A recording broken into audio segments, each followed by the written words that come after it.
Isa sa mga programang patuloy na inilulunsad ng pamahalaang barangay ng Kalawaan ay ang Livelihood Training Program. At kabilang sa mga sumasailalim ngayon sa livelihood training ay mula sa iba't ibang sektor ng mga Kalawaenyo. Matagal nang napapagtagumpayan ang mga livelihood training programs ng nasabing barangay.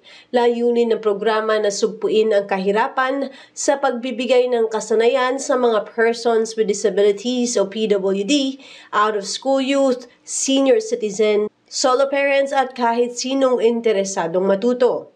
Sa muling pagbubukas ng kanilang training ay bumisita ang mga barangay officials at kinamusta ang mga trainees. Maraming salamat sa inyo. Siyempre, especially Ma'am Mona, thank you po sa Pasig Youth, Sir Lori. Maraming salamat po, maraming salamat po. Meron na nang natutunan ng aming kabarangay. Malaking tulong po sa amin to. Thank you. Una-una, maraming salamat. Sabi ko nga po sa interview, buti laging meron pong tumatangkilik dito sa atin sa livelihood. Sa pangunguna siyempre ng ating Kapitan Jess Gabiola at ng aming council.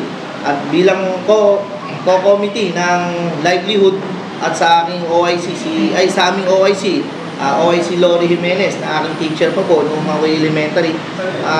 Sana po, hindi lang po ito yung una tuloy. May pangalawa, sana lahat po ng mga proyekto ng livelihood ay sana po ay masuportahan po ninyo. At hindi lang po kayo, dapat po kumalat at lalo pang malaman ng lahat ng mga taga-Kalawaan na hindi po biro lang ang mga ginagawa sa livelihood.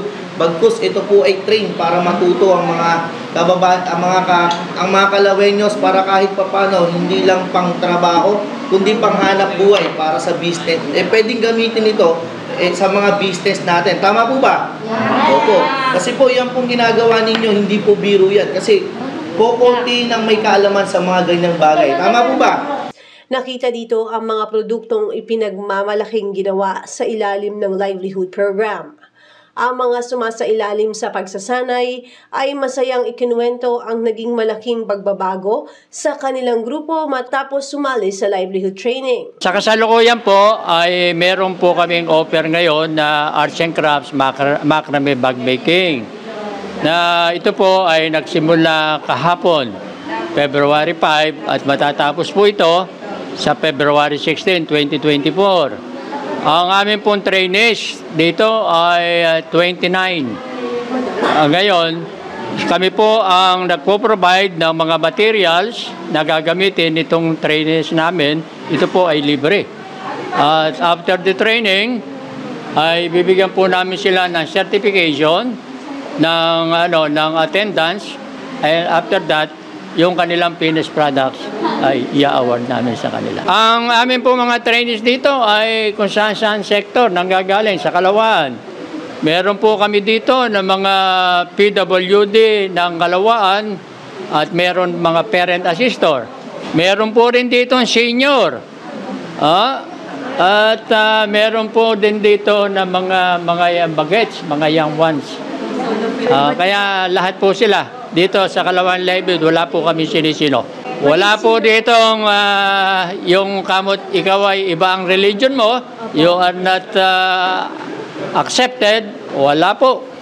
Kahit ano ang iyong religious affiliation ay talagang bukas po ang pintuan ng Kalawaan Livelihood para sa kanila. Ang kanilang produkto ay nakakarating na sa ibang bansa. Sa mga Kalawenyos, ako po ay nananawagan sa inyo na ang Kalawaan Livelihood po ay bukas para sa lahat. Samantalahin po ninyo ang ating pong training na ito po ay binibigay namin ng libre. Sa tulong po ng ating sangguniang barangay na sila po nagpo-provide ng pondo. Mag-aral po tayo at balang araw magamit po natin pangkabuhayan.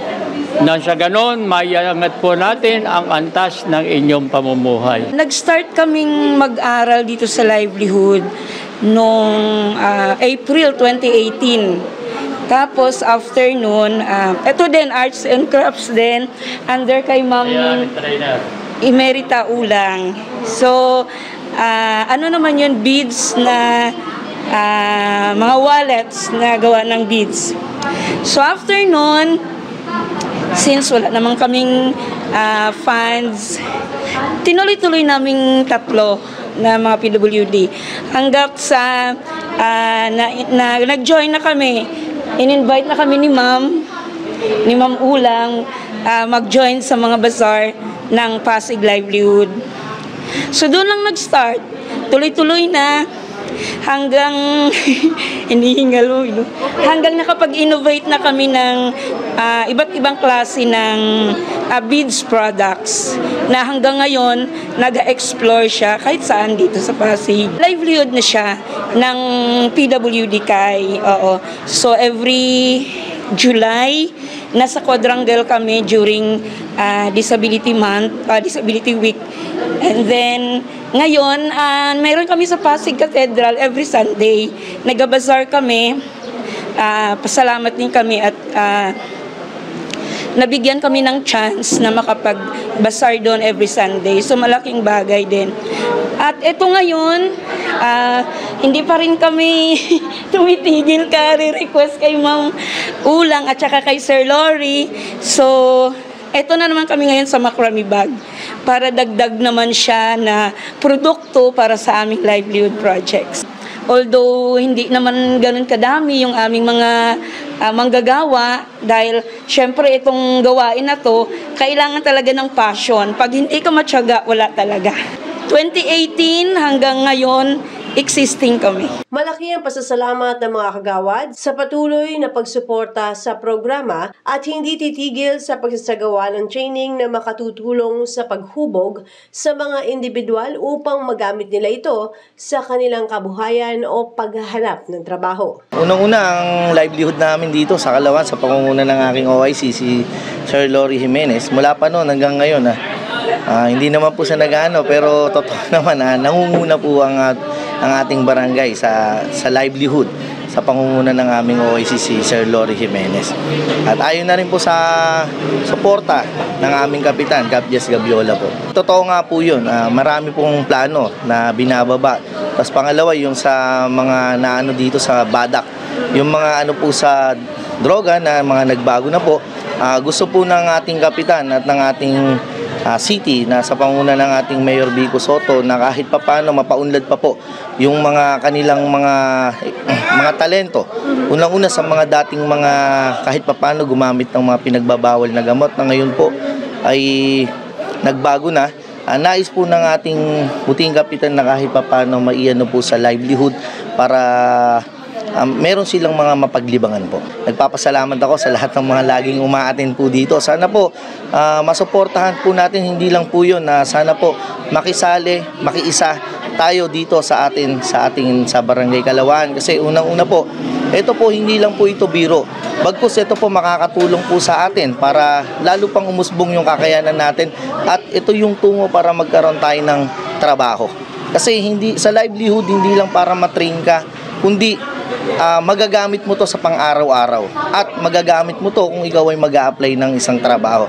Like example po yung sa mga massage, baking, etc. Itong mga ginagawa po nila dito. Kahit paano kapag nag-ano ka ng business, pwede mong gamitin para kumita ka. Sana tangkilikin natin ng ating sariling atin. Yung aking committee, yung Gender and Development, under yung umbrella na ang livelihood program namin. So, sinusuportahan namin, lalo na sa mga vulnerable sectors. Yung sa solo parent, PWD, at yung sa youth, out of school youth. Sinusuportahan ng Gender and Development Committee. So, meron kami mga budget na nilalaan under GAD para dyan sa livelihood program na yan. Full support kami, hindi lang sa budget, pati mga programs, kasama ang buong council, kasama aming kapitan si Jessie Gabiola. Full support kami sa buong livelihood program. Kasi ang Kalawaan kilala yan sa livelihood. Lagi yan champion pagdating sa livelihood program and projects. So yung pagpapatuloy namin at lalo namin pag-ibayuin pa yung mga magagandang projects na yan. Ako si Luan Peñano para sa latest ng iNews Pasig.